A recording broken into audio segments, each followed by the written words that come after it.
You're listening to the Hour of the Time. I'm your host, William Cooper.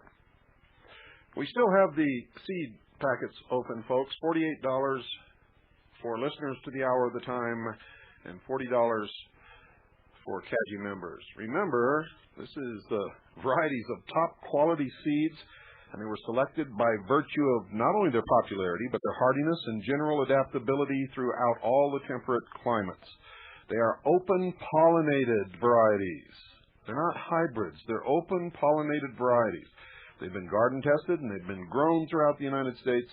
They've proven their yields through the test of time.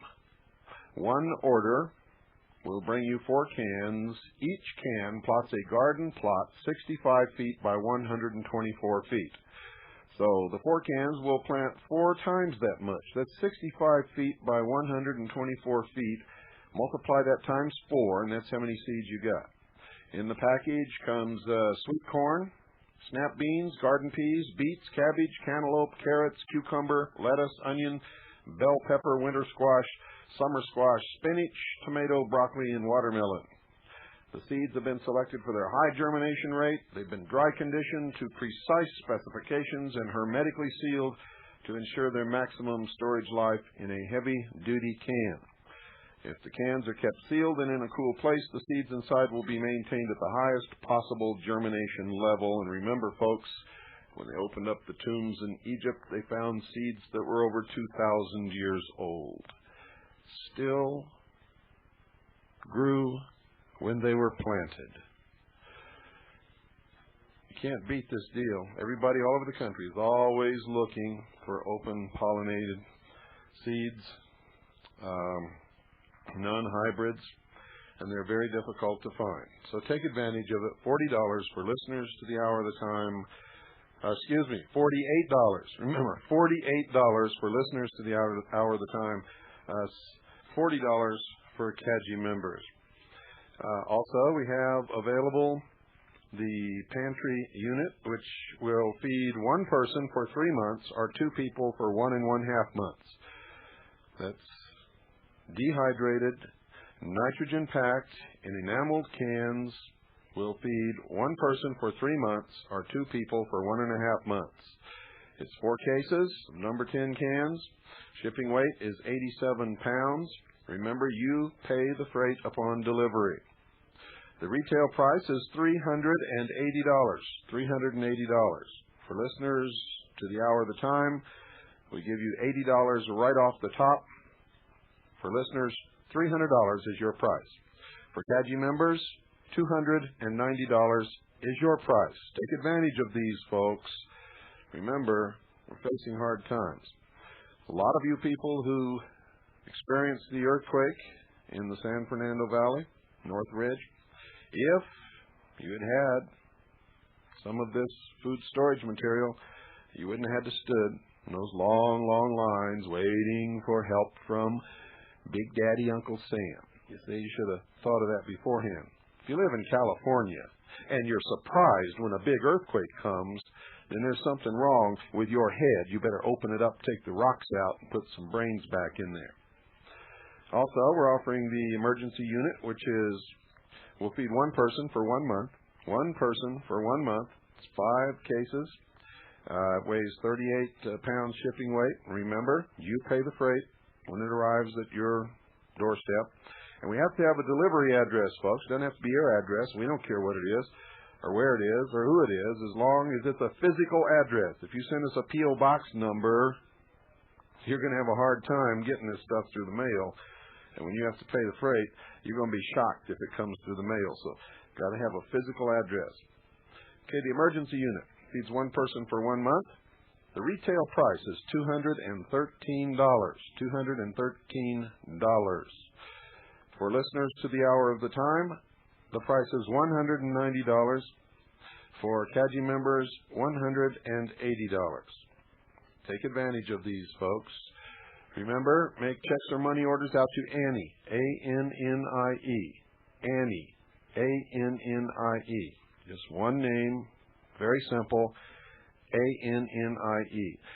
Send it to CAJI, C-A-J-I, P.O. Box 1420, Sholo, spelled S-H-O-W-L-O-W, Arizona 85901. That's CAJI, C-A-J-I, P.O. Box 1420, Sholo, Arizona 85901.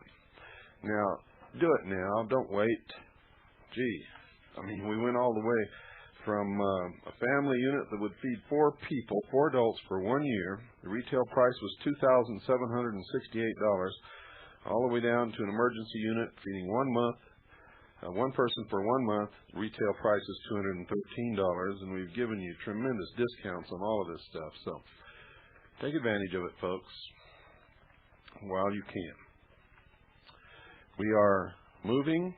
What you're hearing tonight is a tape prepared as the last segment on the Clinton expose, and the subsequent tapes that you will hear for I don't really know how long, but until we finish our move and get the new studio set up and feel comfortable where we can take the time out to resume these broadcasts, you'll be hearing reruns beginning tomorrow night.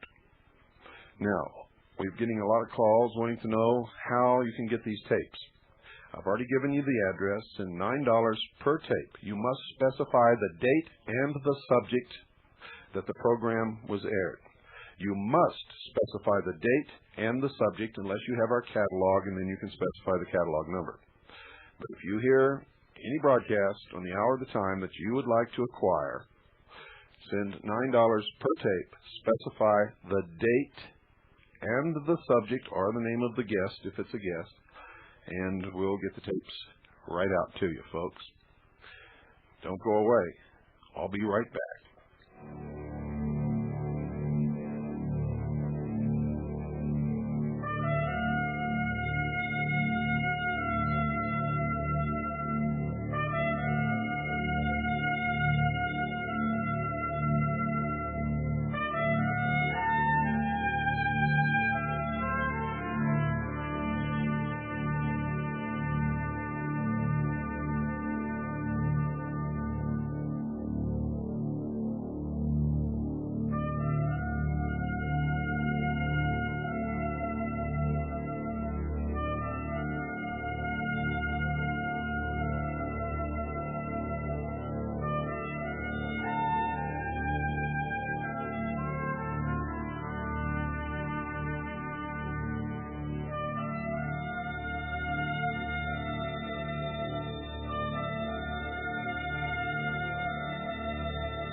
On Friday night, we ended in the middle of the death and investigation of the death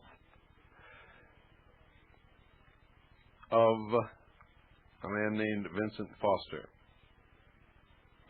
Now, I'm not going to go into what led up to this again tonight. I'm just going to finish where we left off, and hopefully tonight finish with this whole sordid thing. And it is sordid, ladies and gentlemen. I'm going to begin with how they covered up the murder of Vincent Foster. First, ladies and gentlemen, they had to make sure none of Foster's incriminating papers were found. So contrary to standard police procedure, Foster's office was not immediately sealed. Instead, Chief White House Counsel Bernard Nussbaum, along with Hillary's Chief of Staff, Margaret Williams, and Clinton aide Patsy Thomason, the one who ran Dan Lassiter's bond company while he was in the halfway house, entered the office just hours after Foster was found. His body wasn't even cold yet. They spent 2 hours rifling through his office, taking out the sensitive documents on Whitewater and Travelgate, and those documents have never been made public. Next, they had to make sure no credible law enforcement agency would investigate Foster's death, and especially not the FBI. They dumped the body in a public park, and Clinton's Justice Department assigned the case to the Keystone Cops, called the Park Police. You see, the Park Police are normally in charge of crowd control. In the politically charged death of a key government official, they don't even know what to do. And this was proved by the incredible, insane way that they bungled the entire investigation. Other than an autopsy, no sophisticated investigation was done until much later. Though it's standard procedure to make the autopsy public 6 months later, that still has not happened, and don't look for it to happen, folks. The Park Police did no ballistic test on the weapon until 4 to 5 months after Foster died, so they don't know if the gun they recovered actually killed Foster. They recovered no bullet. They did not even search the death scene with a metal detector to recover the critical missing bullet, which should have been standard procedure. Witnesses reported seeing a van and a menacing-looking Hispanic man around Foster's car just before Foster's body was discovered, but the Park Police never had composite sketches made to identify this man. The truth is, the Park Police has never been trained in how to conduct a homicide investigation. They didn't seal Foster's office until 2 whole days after his murder. His office should have been sealed immediately.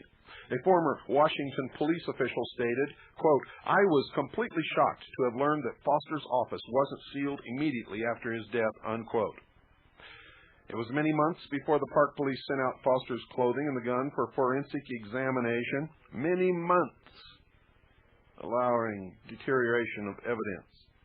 And who knows what happened to the clothing and the gun during that period of time.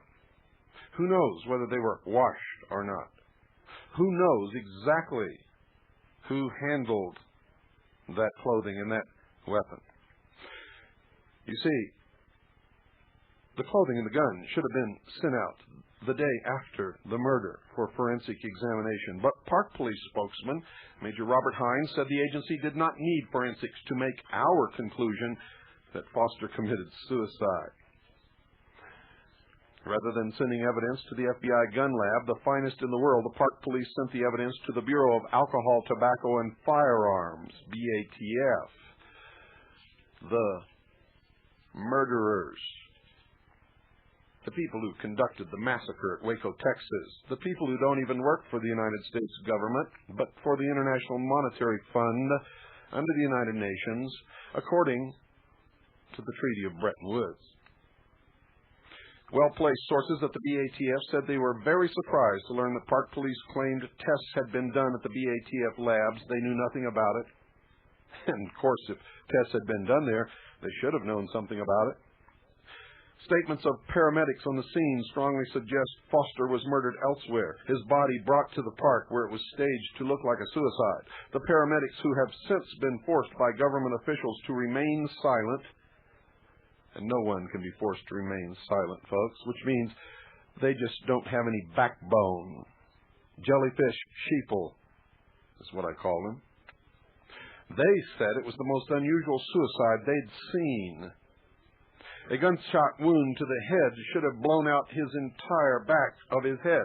Blood and guts should have been spewed out all over the murder scene, but only a trickle of blood was found down Foster's cheek with no blood on the gun itself. Incredibly, they could find no exit wound. Later, the government said there was an exit wound. With the high-velocity cartridge of a .38, the gun should have been flung from the body, according to one pathologist, up to 30 feet away. It was found still being held in Foster's right hand, both arms at his sides.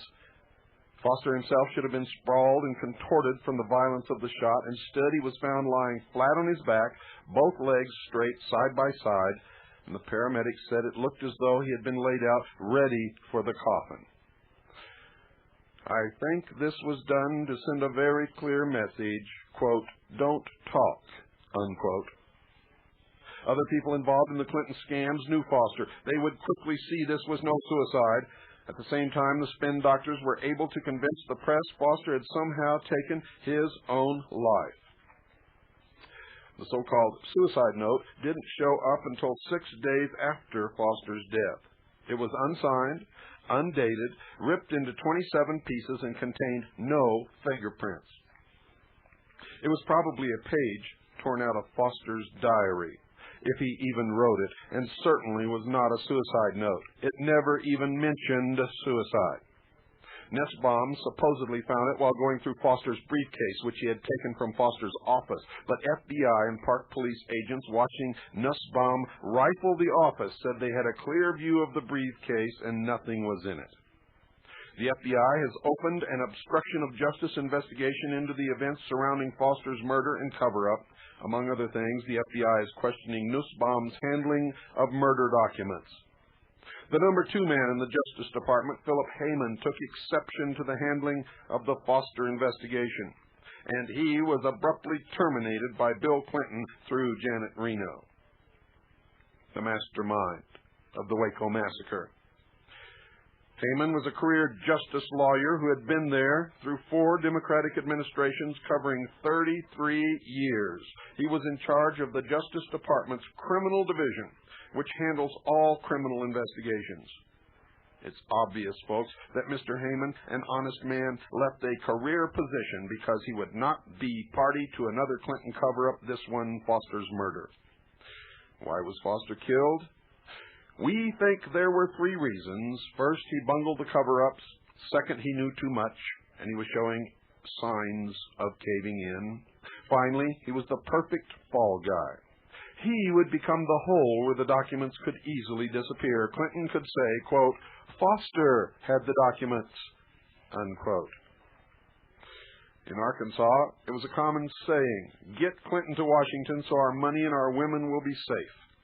Clinton has always had a hankering for women, and as a powerful politician, he has indulged that hankering to the limit.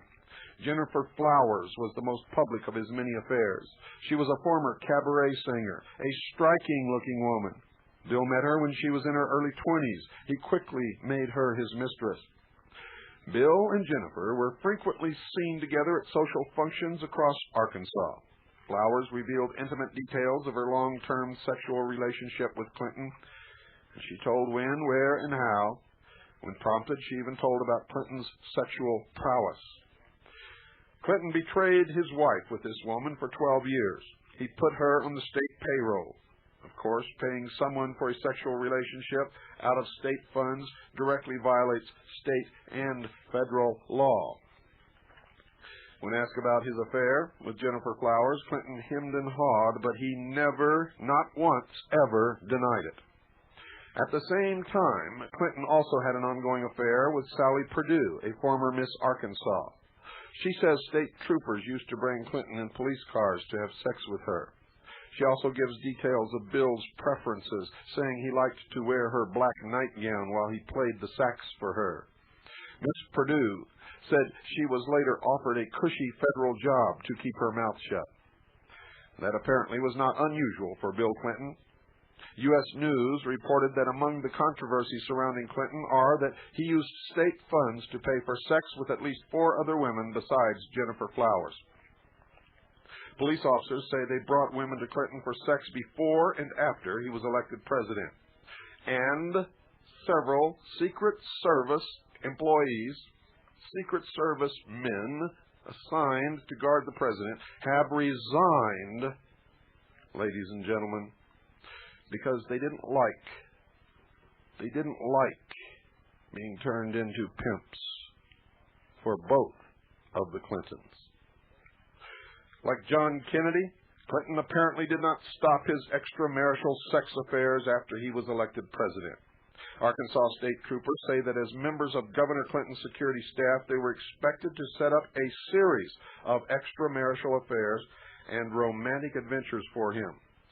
They even say that they alerted Clinton whenever his wife was on the prowl, booked hotel rooms for his trusts, lent him unmarked police vehicles, and stood guard while he dallied in the back seat of parked police cars. The troopers say Clinton had multiple sexual encounters up until days before his inauguration. This included receiving oral sex in parking lots. He also had them deliver gifts to his girlfriends. And folks, this was not just one Arkansas State Trooper, nor 2 Arkansas State Troopers, but as many as 8. Did Clinton try to buy their silence? The Los Angeles Times reports there's credible evidence that 1, the troopers' allegations of sex are true, and 2, Clinton violated federal criminal statute as recently as fall of 1993. 2 of the Arkansas policemen said Clinton tried to keep them from talking to reporters by suggesting he was willing to appoint them to high-paying federal jobs. Danny Ferguson was one of these troopers. He said Clinton phoned him several times to find out what he and the other policemen were saying. Clinton told Ferguson he wanted to come in the back door and shut it down. Roger Perry, one of the 2 troopers who went public just recently, confirmed what Ferguson said about the president's calls. According to Perry, Ferguson told him Clinton offered Ferguson his choice of 2 jobs: United States Marshal in Little Rock, paying $67,000 a year, or regional director of the Federal Emergency Management Agency, FEMA, with a starting salary of $93,000 a year. And Clinton, of course, denies this. But he already has rewarded 1 of the 4 troopers, Buddy Young, with a FEMA regional directorship. According to a report in the Washington Times, Young's only qualification for the job appeared to be his success in suppressing bimbo eruptions. Bimbo eruptions, which of course would have revealed Clinton's erections. According to Ferguson, Clinton also asked him to tell Perry that he could have anything he wanted. If the troopers' statements are true, and all the evidence says that they are, Clinton offered favors so the troopers would hold their tongues. That is in violation of a number of federal statutes, but it is totally in keeping with the character of the man we elected president, as you have discovered by listening to the previous 3 broadcasts of the Hour of the Time. On 3 different occasions, Nick Guarino interviewed 3 Arkansas state prisoners. They all related the same basic story. While trustees, in effect prisoners who had special privileges while in prison, they worked at the governor's mansion. During that time, they and other people they knew were used as couriers to escort the bag money in the high-stakes poker games involving Clinton and his cronies. As it was explained to Nick, the money was never around the poker games. The wealthy and powerful players in the poker games would buy their chips from the courier. When the game was over, they would go to a courier at a different location who would cash them out. They also told stories of obtaining women and drugs for participants in the game. Now, Nick has no way of knowing if these allegations are true, but they were in line with rumors that he heard through the years about Clinton's voracious appetites for women and gambling, and rumors that have permeated the social circles in Arkansas. One of Clinton's close friends was millionaire drug dealer Dan Lassiter. Now, I've told you about the lucrative business deals Clinton gave to Lassiter. Lassiter showed his appreciation in more ways, ladies and gentlemen, than just cash. More ways than just cash. According to police files, Lassiter threw lavish parties, often with lines of cocaine, and of course, lots of beautiful women. It's even been rumored that Clinton attended these parties. He frequently flew around the United States with Lassiter and Lassiter's private jet. Clinton claims he stopped his relationship with Lassiter when he learned of his coming drug conviction. But witnesses report Governor Clinton continued to associate with Lassiter even after he had been informed that Lassiter was under investigation for drug dealing. In 1986, Lassiter was sentenced to 30 months in prison for distributing cocaine. One of the people he distributed to was Clinton's brother, Roger. He only spent 4 months in a halfway house and 2 months in home confinement. Bill Clinton, as we have already revealed, then gave him a full pardon. Just what could Clinton be doing at the wild parties of a soon-to-be convicted drug dealer? Just what did he and Lassiter do in Lassiter's plane as they jetted all around the United States? Remember, Clinton admits to smoking pot as a college student. What might he get from a multi-millionaire wheeler dealer who would soon be convicted of distributing cocaine? No matter where you go in Arkansas, folks, you can find someone who has a story of Clinton's love of sex and gambling. I've talked to many people who told me about high-stake poker games and encounters Clinton had with women in hotel rooms. Nick Guarino has spoken to these same people and many more, and has discovered the same allegations.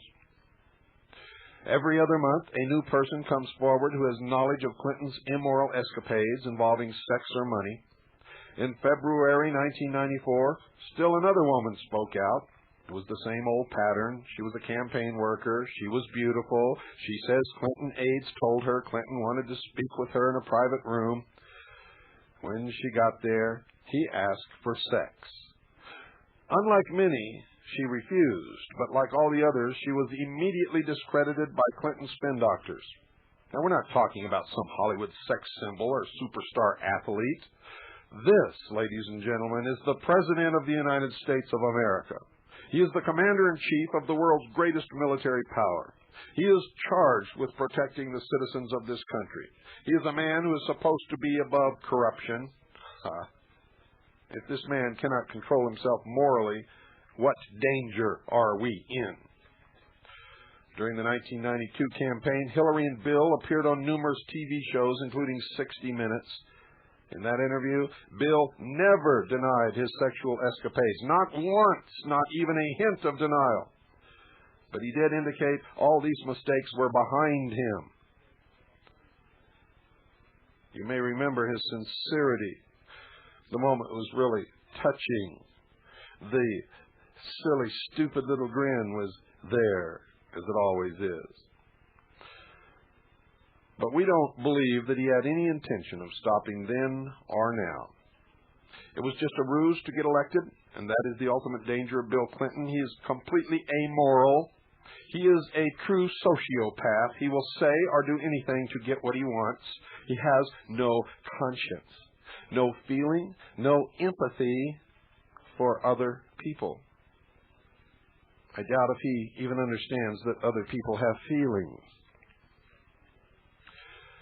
Only in America can a poor country boy go from a dead broke political hack to a multi-millionaire and President of the United States. But Bill Clinton's is not a Horatio Alger story. He's closer to Al Capone. His story is so complex that most people lose the significance of the events that took place. As governor of Arkansas, Bill Clinton and his cronies looted a savings and loan, the SBA and the Arkansas Development Bond Authority. He needed money and power to finance a bid for his ultimate goal, the presidency. He dabbled with the Central Intelligence Agency's efforts to import drugs into the United States through the airstrip at Mena, Arkansas. He wined and dined with a man who was convicted of distributing cocaine. Over 28 bodies litter the ground around Bill Clinton. People closely connected to him who have died under mysterious circumstances within just the last couple of years, folks. 3, if you will remember, during the massacre at Waco, Texas. Bill Clinton himself admitted that 3 of the BATF agents killed during the initial assault on the church known as Branch Davidian, probably by friendly fire, had been his personal bodyguards during his presidential campaign. Don't go away. There's more.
America Trading. They specialize in providing non-confiscatable, non-reportable hard assets to protect your wealth. Whatever your wealth may be, if you have $50 or $50 million, that is exactly what they do. You see, there's only one thing throughout the history of the world that has been able to protect the wealth of anyone. There's only one thing that stood up during hard economic times, our total economic collapse, and that has been precious metals in their various forms. If you have not taken the steps to protect what you have from what is sure to come, and it is sure to come, then you had better do that now. If you don't wish to deal with Swiss America Trading, at least deal with someone. Do it. You must take these steps. 1-800-289-2646 is the number. 1-800-289-2646. Mention my name, of course, and you'll get the free newsletter and a lot of other written material that you need to read. You need to have this information. It's important. While you're at it, thank them for sponsoring the Hour of the Time. Call now, 1-800-289-2646. That's 1-800-289-2646. Investigate the many plans that they have that can help you protect what you have. And if they don't have a plan, suggest one to them. If you have an idea of what you'd like to do with your assets in order to protect them, talk to the people, the good people at Swiss America Trading, about your idea and see what they can do to make it come to pass. 1-800-289-2646. Once again, that's 1-800-289-2646. You'll be very, very happy that you did.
Clinton set up his cronies in key positions. They arranged sham real estate deals.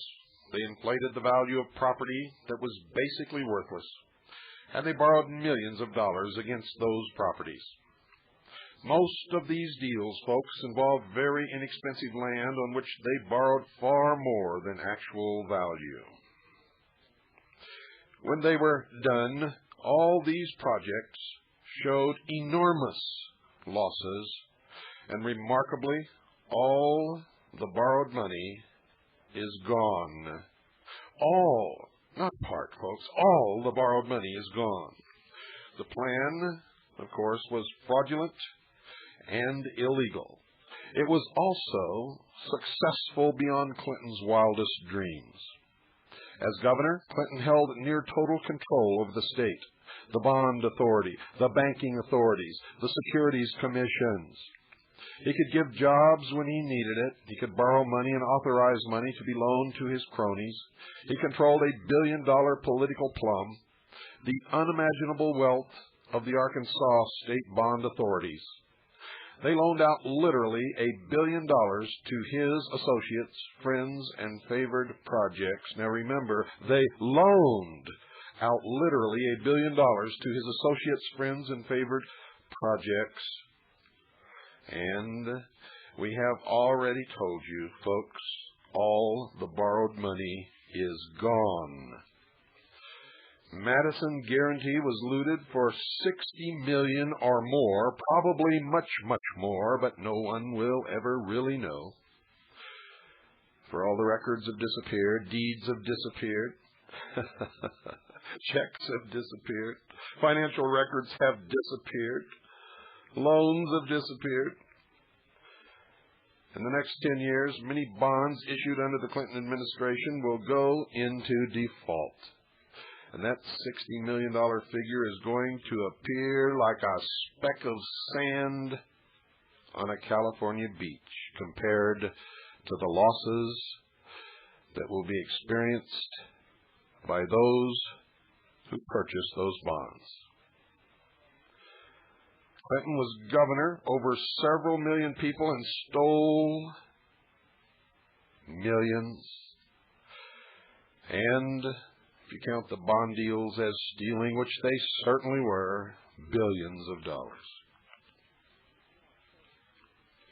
He's now president, ladies and gentlemen, over 260 million people.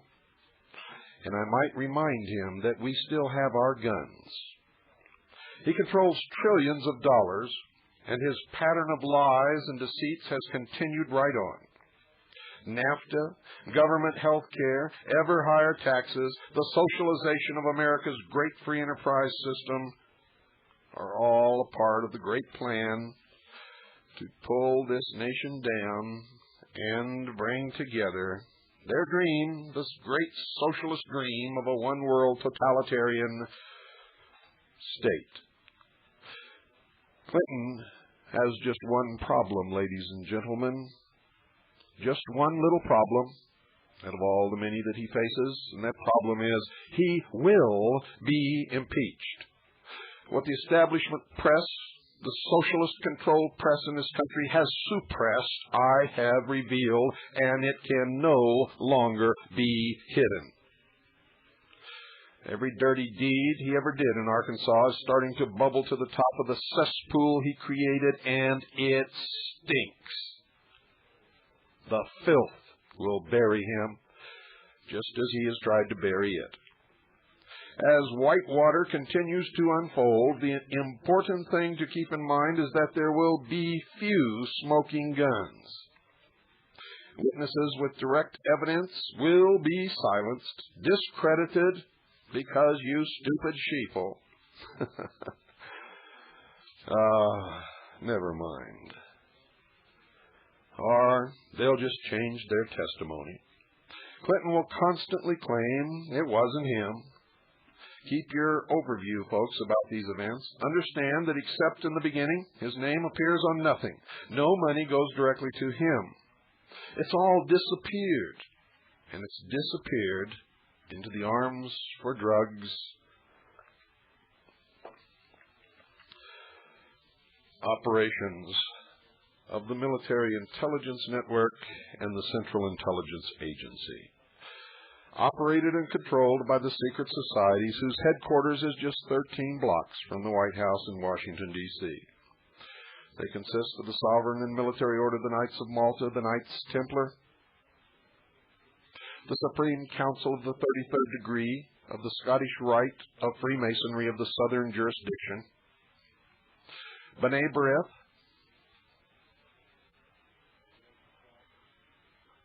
the Rosy Cross, and many others. But isn't it remarkable how everyone around Bill Clinton is involved in one dirty deal after another, all intermingled, and how directly or indirectly he and Hillary benefited from them? When Bill first became governor of Arkansas, he and Hillary had no assets whatsoever. Their net worth was basically zero. In college, Hillary was the girl that you wouldn't get caught dead dating. If you don't believe that, just look at a picture of her during those years. Bill Clinton was a poor young man backed by powerful financial interests, backed by the wealthy of the world and the intellectual elite of the universities that he attended. He was given a Rhodes Scholarship. Why? Why did this poor white trash get that kind of backing, and how did he and Hillary, the girl no one would be caught dead on a date with, how did they get to the White House?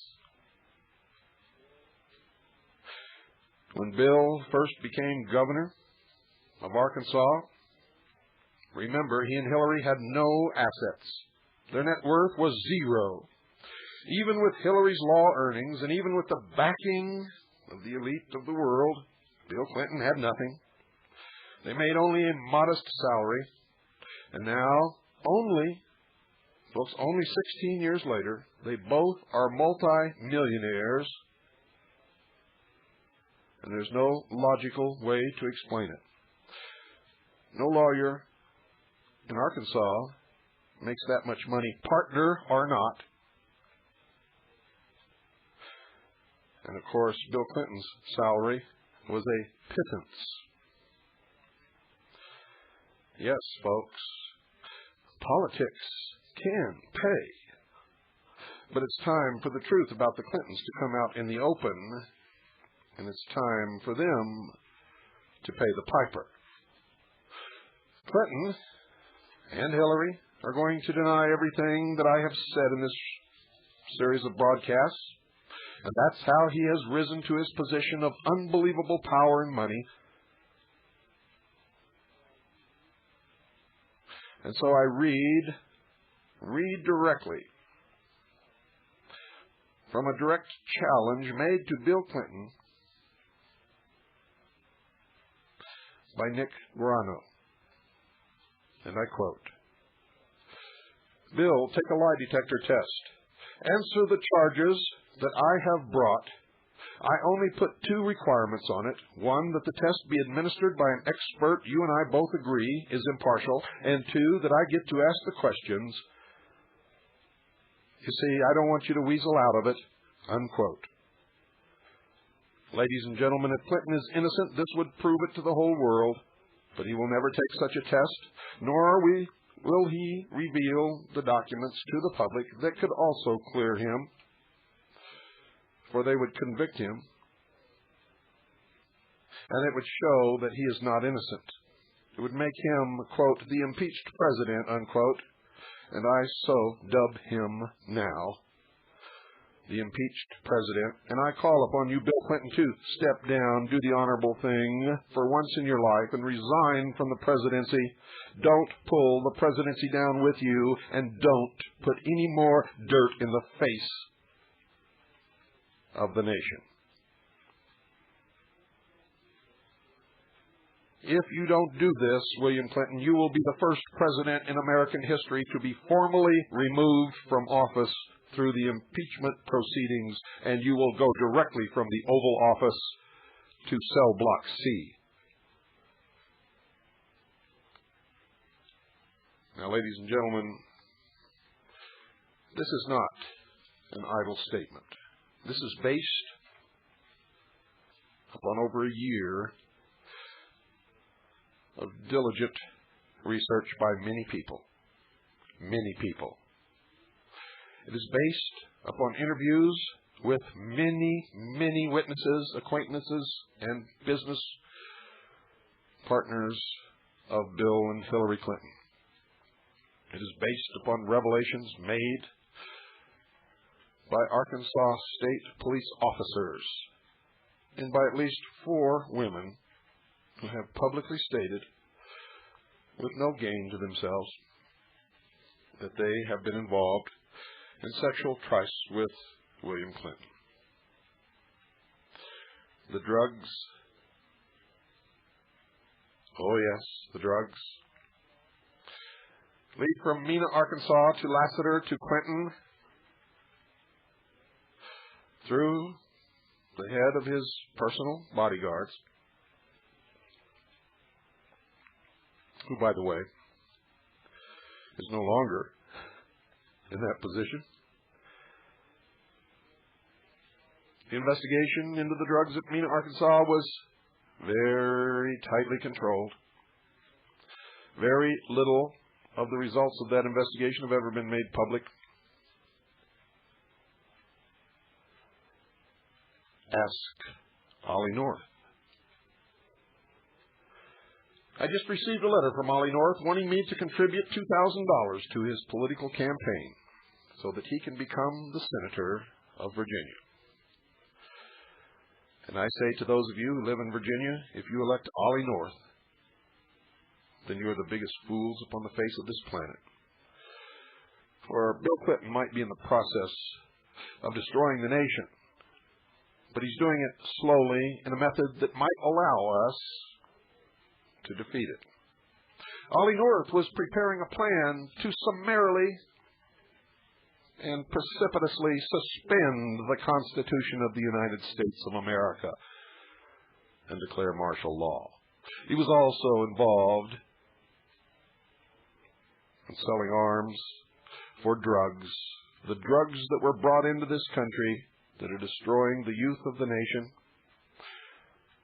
that are enslaving many poor people in ghetto neighborhoods, to create the inflated crime rate, to cause the sheeple to scream, to have the guns taken out of the hands of American patriots. Ollie North is a traitor. Find another conservative candidate, another candidate who is truly pledged to protect and defend the Constitution of the United States of America against all enemies, foreign and domestic. Ollie North is a joke. Bill Clinton is a joke. Hillary Clinton is a joke. And you, the sheeple of the United States of America, unless you change your ways, you are the biggest joke of all. The biggest joke of all time. Of the whole history of the world, of all the fools that have ever lived, none can top the American sheeple, who have it all and are shoveling it away from them just as fast as they possibly can on the promise of some future utopia.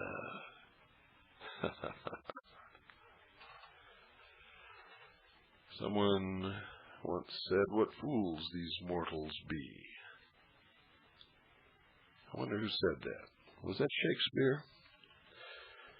What fools these mortals be.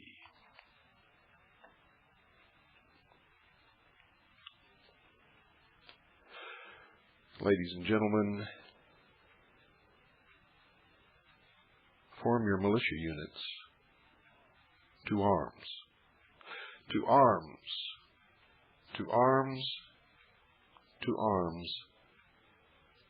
That is what our forefathers gave us. The second article in Amendment 4 was to protect ourselves against a government run amok. And that is exactly what is happening. Constitutional government has not failed us. We have failed it. And the scum has risen directly to the top because we've been asleep all these years, and they are in control. There will be no political resolution. There will be no relief in the courts. Our duty, our responsibilities are clear. And if you haven't got the guts for it, may God have mercy on your soul. And I hope you have the guts to keep your mouth shut when you discover that slavery is no fun. Good night. God bless you. And God save the Republic.